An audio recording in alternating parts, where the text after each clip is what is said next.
podría jugar en cualquier equipo de fútbol profesional colombiano acá. Marco Pérez, goleador, el primer semestre y goleador con nosotros también. Entonces muchas veces, aunque a ti te guste la táctica y aunque tú busques soluciones, los jugadores que son los que juegan, ellos encuentran soluciones cuando los partidos se enredan. 6 meses después estamos en América de Cali y teníamos también un muy buen equipo. Total. Que pasaba lo mismo. Al principio, los primeros 5 partidos sufrimos porque los centrales estaban lesionados, los recuperamos y ya los resultados fueron diferentes. Después lo volvimos a sufrir en los 2 equipos cuando perdemos jugadores fundamentales en los cuadrangulares.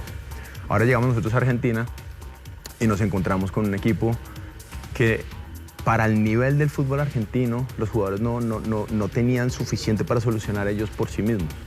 Entonces teníamos que encontrar soluciones desde todo punto de vista, viendo las características que ellos tenían particulares. Entonces desde ahí, desde el punto de vista táctico, evolucionamos muchísimo, porque era muy difícil.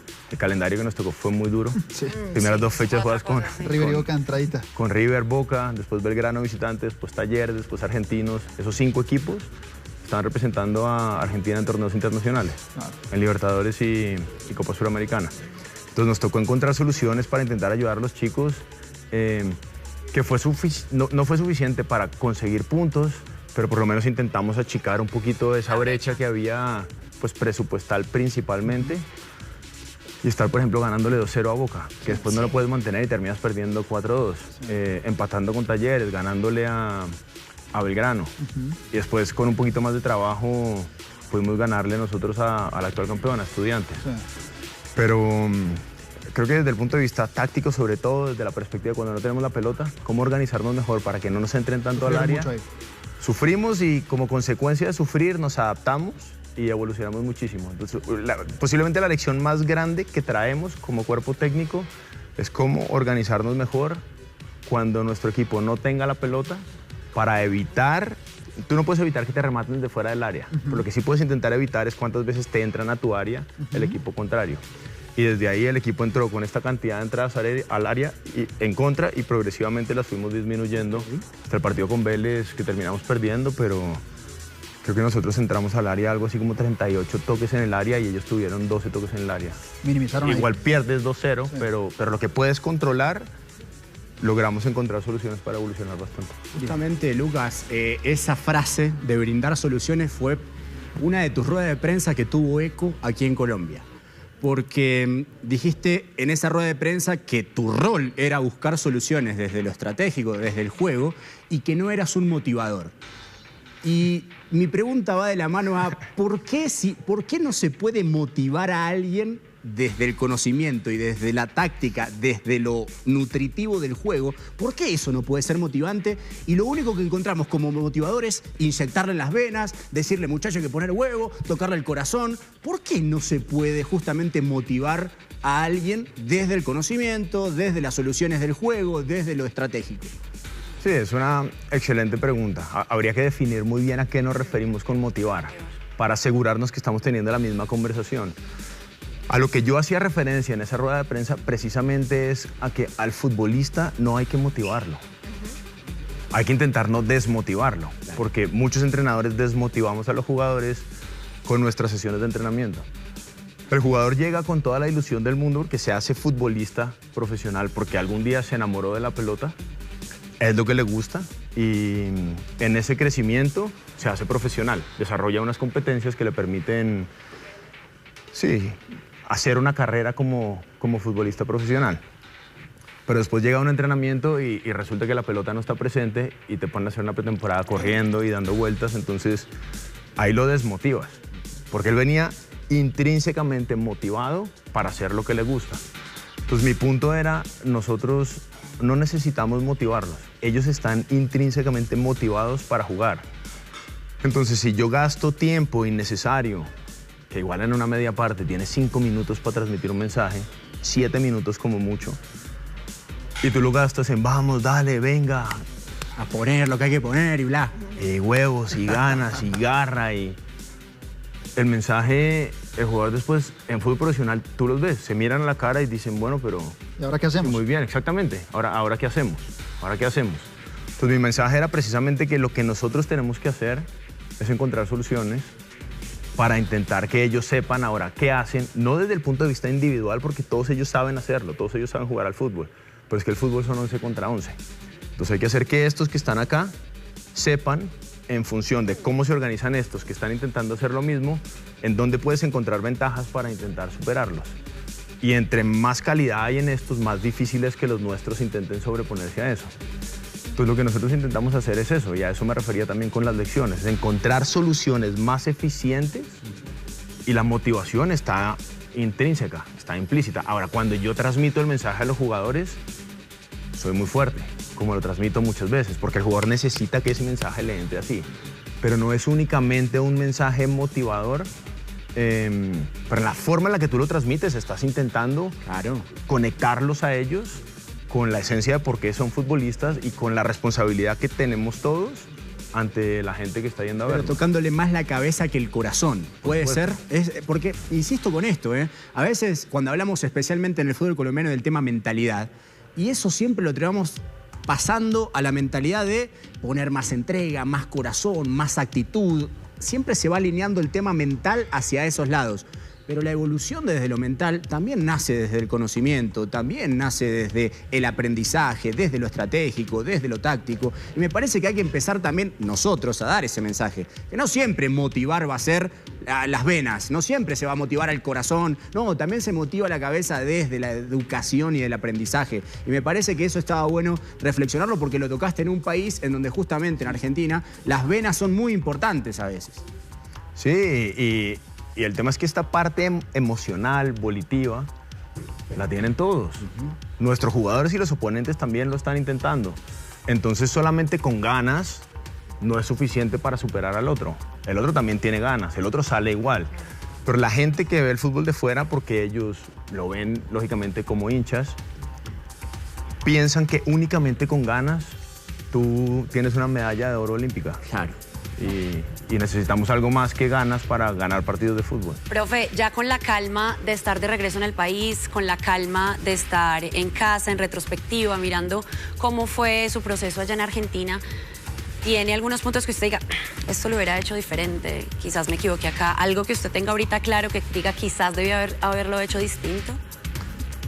Sí, seguramente. Ahorita hablaba justo de esa organización cuando no teníamos la pelota. Nosotros llegamos, habíamos estudiado muy bien la plantilla, tomamos decisiones junto con la Secretaría Técnica en función de esa plantilla que teníamos e intentamos adaptarnos a esa plantilla que teníamos desde la perspectiva de cómo construir esa idea de juego. El tema es que por más que los estudies, y yo tengo en mi cuerpo técnico un analista de datos que es muy bueno, entonces con él... Luchito. Lucho. ¿Lucho qué? ¿Cómo se llama? Lucho Restrepo. Lucho Restrepo. Ah, sí. Con él hacemos una radiografía y siempre usamos la metáfora del cirujano, ¿no? Porque el cirujano, cuando a alguien le llega y necesita operarlo, él necesita una radiografía para saber si hay fractura, en dónde está la altura de la fractura. Entonces yo sería el cirujano y él sería el que hace la radiografía y me dice exactamente qué es lo que hay que hacer. Y ahora yo intento arreglarlo. ¿Dónde está la falencia? Entonces desde ahí intentas trabajar siempre lo mejor posible para construir la plantilla, pero lo que nunca ves en la radiografía es el carácter de la persona, cómo se comporta esa persona, cómo se relaciona esa persona con otros compañeros, cómo asimila esa persona un mensaje, si esa persona de verdad quiere este jugador, entiende que el equipo está por encima de todos o le cuesta mucho y prefiere él intentar sacar un beneficio personal. Todas estas intangibles que es tan difícil de construir un equipo de fútbol, no las conoces hasta que empiezas a trabajar con ellos. ¿Y eso encontró cuando llegó usted a Argentina? Muchas individualidades, como con un poco de egoísmo quizás. Hacer que un jugador de fútbol entienda que el equipo está por encima de todos es difícil. O hacer que una persona entienda que hay algo más grande que él, que pertenece a una sociedad, es difícil. Hacer que tus hijos entiendan que no son el centro de la familia, sino que pertenecen a una familia, que las decisiones se toman en función de la familia y no en función de lo que ellos quieren, es difícil para un niño. Lo mismo es para el futbolista. Entonces desde ahí nosotros, claro, tomamos decisiones intentando que fuesen lo mejor posibles, pero después en retrospectiva, cuando tienes más información porque conoces a estos jugadores, posiblemente hubieses tomado decisiones diferentes.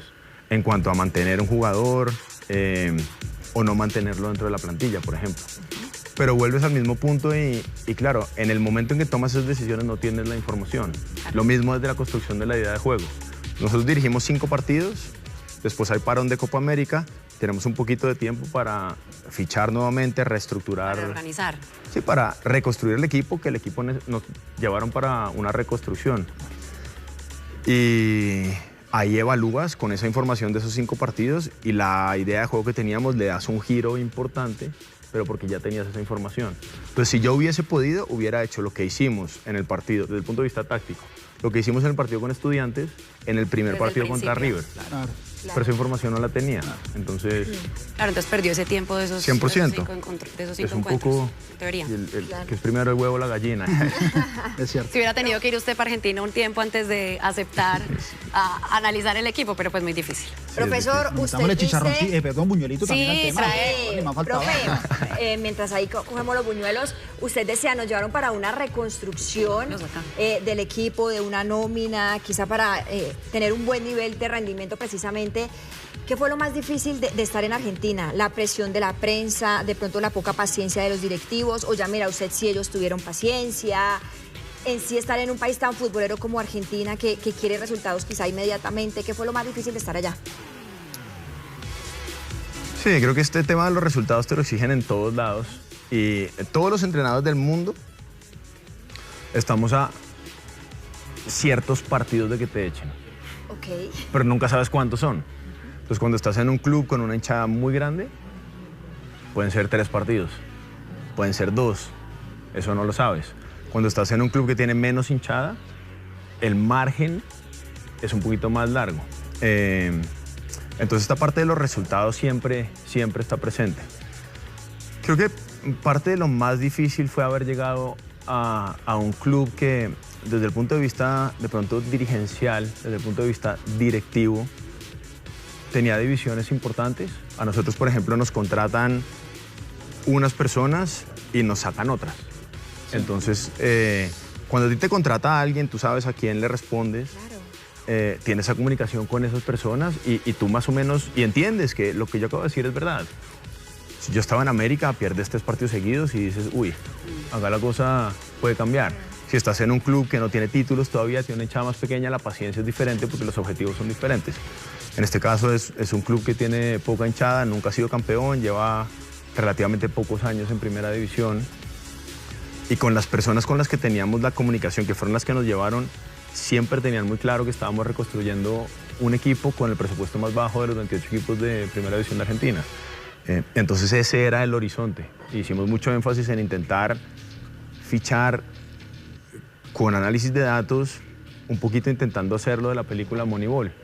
En cómo tú intentas fichar jugadores que estén mal valorados por el mercado, de reserva o de segunda división, y sacarles máximo rendimiento en primera división. Entonces, con un presupuesto, como lo dice la película, donde aquí están los equipos que más presupuesto tienen y tú estás por acá. Claro. Y tienes que intentar competir a ese nivel.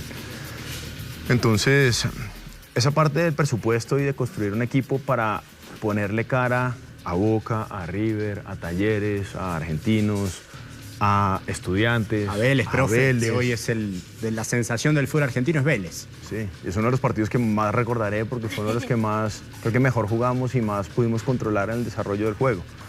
Entonces, aparte de construir un equipo con poquito presupuesto, fue muy difícil. La disfruté enormemente porque entonces siempre estás... Correcto, tremendo. Sí, estás buscando en dónde puedes encontrar una de estas joyas que el mercado tiene mal valoradas y que tú sabes que en primera división te van a dar rendimiento. Entonces, llevamos chicos de reserva, llevamos chicos que nunca habían jugado primera división, algún chico como Elías Cabrera, que lo trajimos de Vélez, pero que había jugado 23 minutos en todo el 2024 en primera división. Y tú ves el rendimiento que te van a dar. Pero el problema y creo que mi posición con precisamente la gente que nos lleva a la Secretaría Técnica del director deportivo era, yo no tengo dudas que este equipo va a volar en 2025, porque estos jugadores en 6 meses van a dar un salto cuántico en calidad en primera división, pero necesitan tiempo para adaptarse. Claro. Los resultados en 2024 te los compran jugadores que lógicamente cobran más, pero que te van a dar un rendimiento más rápido. Por eso llamamos a Luis Miguel Angulo, por ejemplo. Claro. Luis Miguel Angulo yo lo sufrí cuando lo enfrenté aquí con América y con Águilas, cuando él estaba en Alianza. Llegó a Argentina, en Talleres no entraba, lo prestaron a Platense, en Platense no le dieron mucha bola, Y era un jugador que el mercado argentino tenía mal valorado. Y a nosotros nos dio rendimiento inmediato. Y nos hubiera dado muchísimo rendimiento. Entonces a eso me refiero con que disfrutas de verdad encontrar esas oportunidades.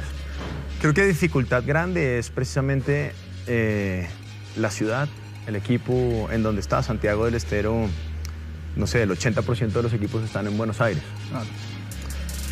Santiago está a 2 horas de Buenos Aires en avión y cada 4 días o 8 días o máximo 2 semanas tienes que viajar tú y no hay viajes entre ninguna ciudad que no pase por la capital. Entonces, si nosotros jugábamos en Córdoba... ¿Tocaba ir a Buenos Aires y de ahí a Córdoba?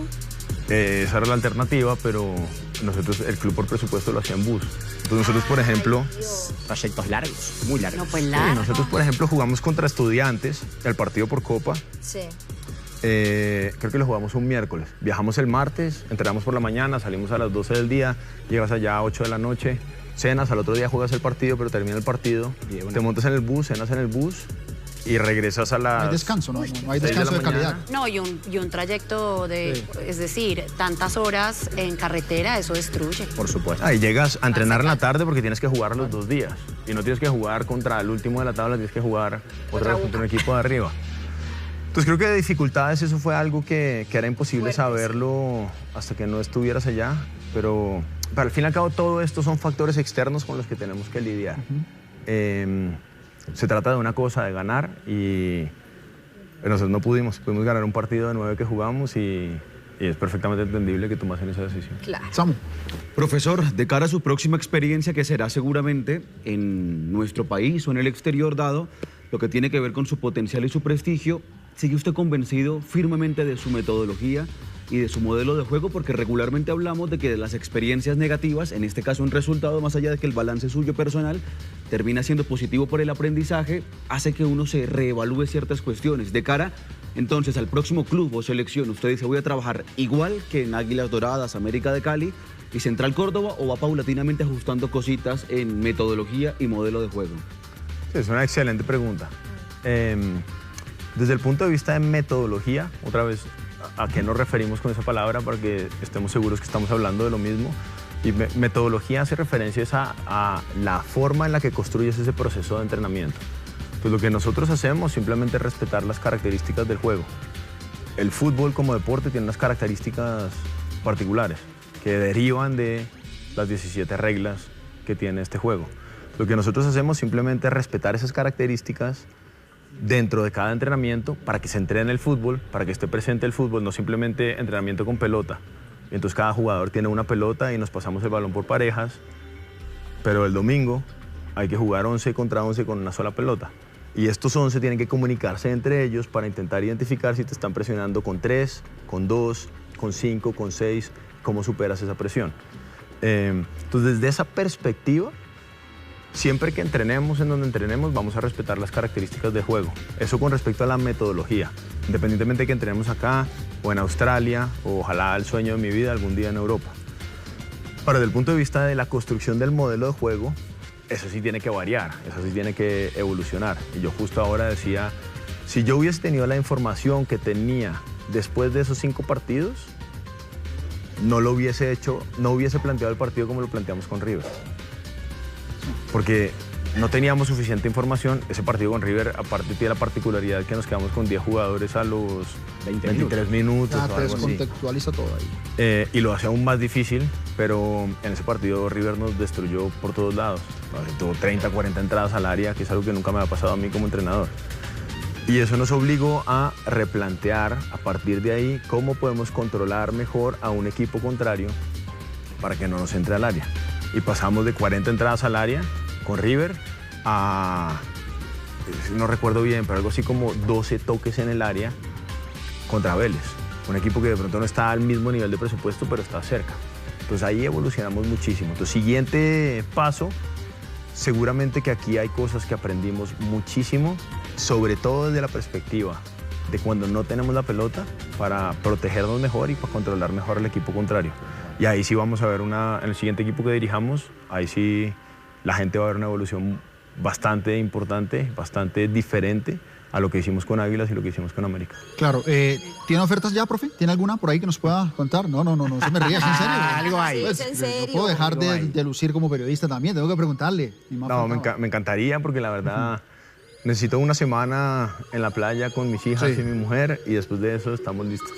Pero por ahora, si hay otra lección que tengo que tener en cuenta es que hay que elegir muy bien cuál sea el siguiente paso. Porque nosotros fuimos allá, lógicamente la conversación que tenemos era precisamente de ayudar a reconstruir un club que tiene un potencial enorme. Pero entramos al club que no era en el momento que no era. No lo sabíamos, ahora lo sabemos. Volvería a vivir la experiencia 10 veces, no cambiaría nada, porque como consecuencia de eso, hoy como cuerpo técnico somos mucho más competentes de lo que éramos hace 4 meses. Es un poco como si hubiéramos entrado en una cámara del tiempo, en donde entras, todo pasa muy rápido y pasan muchas cosas, desde el punto de vista de fútbol y desde el punto de vista de relación con directivos y dirigencial, que tienes que aprender a solucionar. Entonces el siguiente paso hay que elegirlo muy bien. Profesor, pero qué pena que los interrumpa. Pero ahí No, tranquila.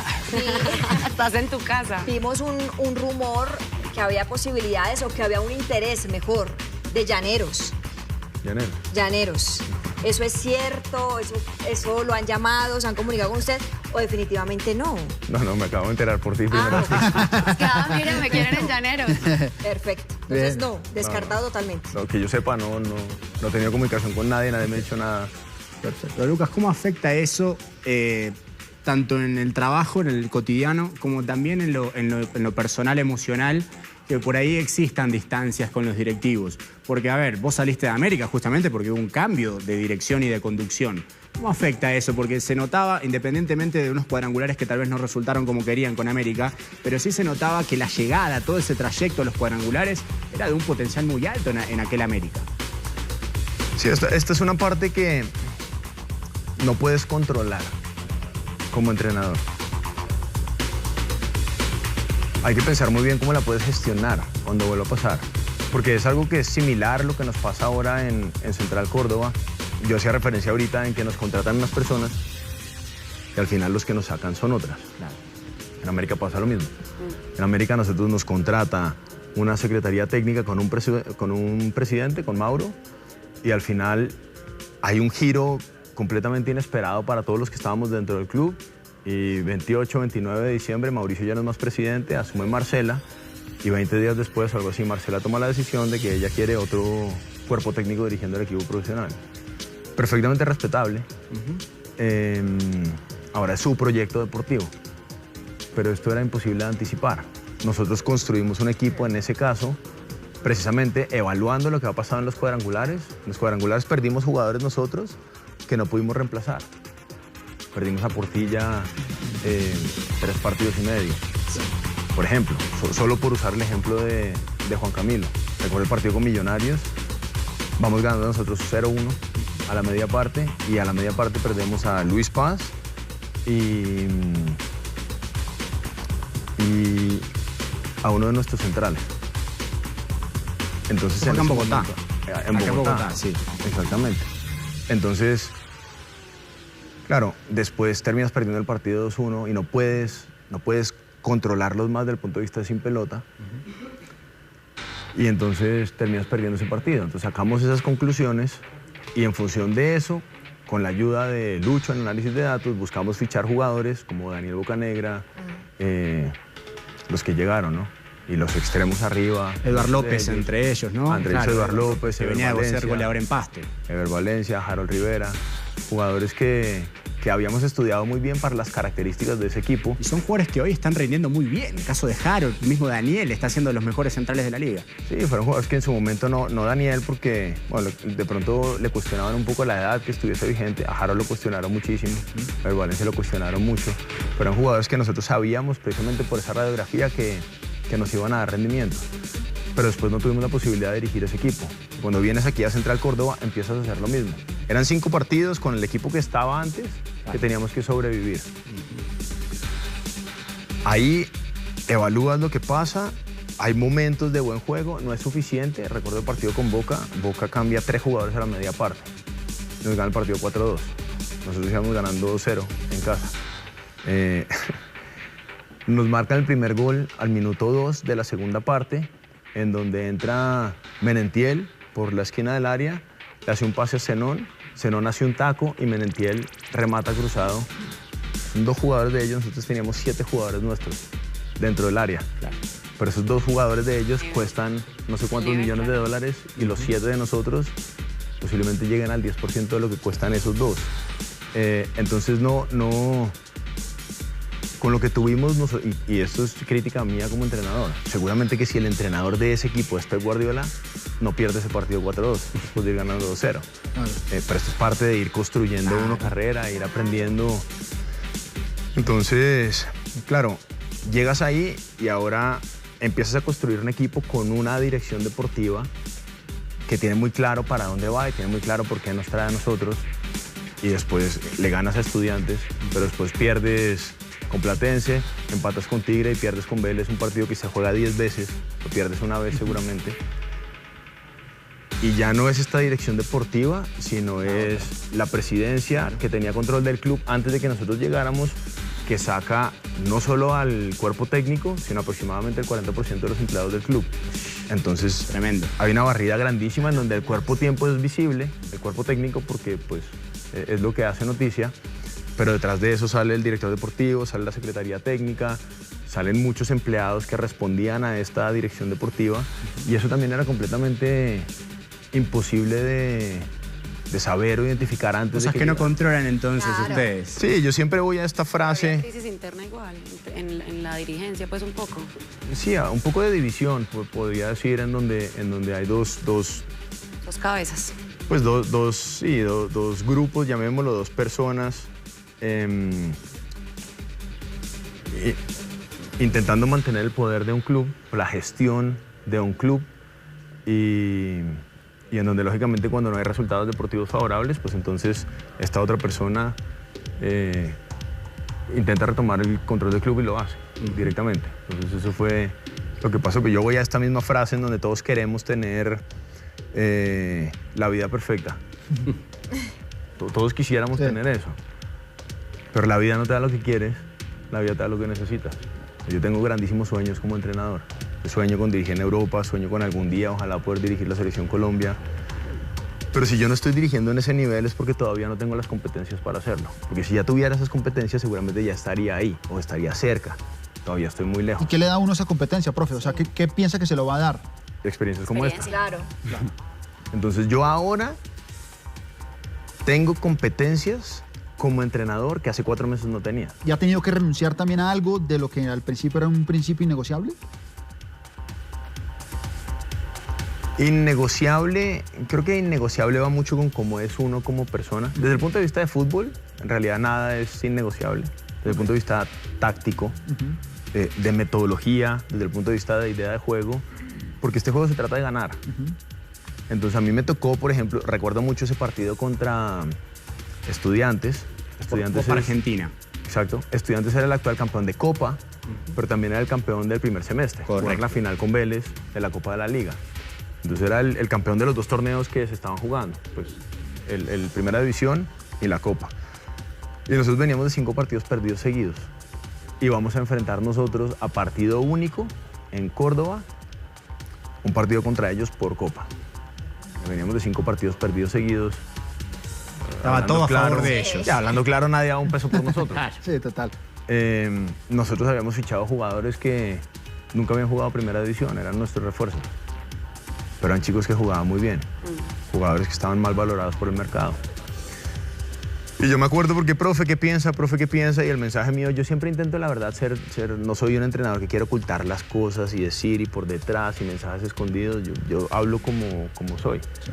Y les digo en rueda de prensa, creo que vamos a hacer un muy buen partido durante 60 minutos. Okay. Habíamos hecho un partido con The Strongest, amistoso, y fuimos muy, muy, muy superiores. De lo mejor que yo he dirigido en fútbol profesional. El equipo jugó increíble. Entonces eso me daba a mí ya sensaciones de lo que podíamos hacer contra Estudiantes. Un equipo reconstruido al 90%. Pero no teníamos nosotros recambio arriba, sobre todo. Claro. Y yo les dije, 60 minutos, vamos a hacer un partidazo. Ojalá que en ese momento estemos ganando. Porque habíamos fichado nosotros como 7 defensas entre centrales y laterales. Y había un jugador de esos primeros 5 partidos que para nosotros era fundamental, que era Mateo Sanabria, chico que jugaba con la 10. Sí.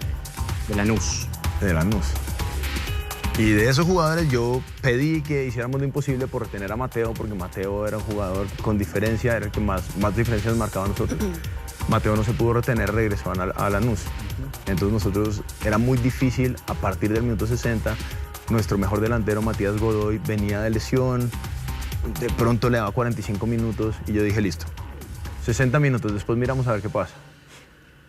Así fue, estamos nosotros ganando el partido 2-0. Después ellos marcan 2-1 al minuto 60. Tenía yo a Luis Miguel Angulo y ya empieza... muy bravo. Y al final, te lo digo porque tú me decías los principios innegociables. Sacamos al punta, y hágale. Metimos otro central, Y hágale. sacamos extremos, metimos 2 laterales. Terminamos nosotros jugando con 2 laterales como extremos. Acá. Profe, un segundo. Calentó, Qué pena. ¿qué pasó? Será la alarma despierta Win. Hay medalla para Colombia. ¡Epa! ¡Qué bueno! Hay medalla en la halterofilia para Colombia. ¿Dónde está Juan Pablo?